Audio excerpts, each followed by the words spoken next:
You type fast.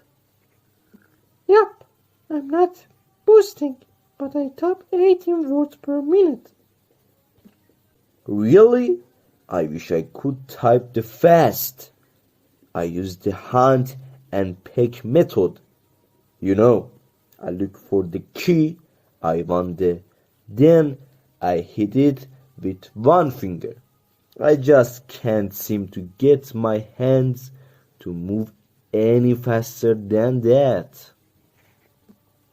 Well, there is no trick to typing quickly. You just need to practice. Once you get the hang of it, you'll find that it's really not as difficult as you think. In fact, it just becomes instinct to know what to do at the keyboard. But if you don't practice, it will never come naturally.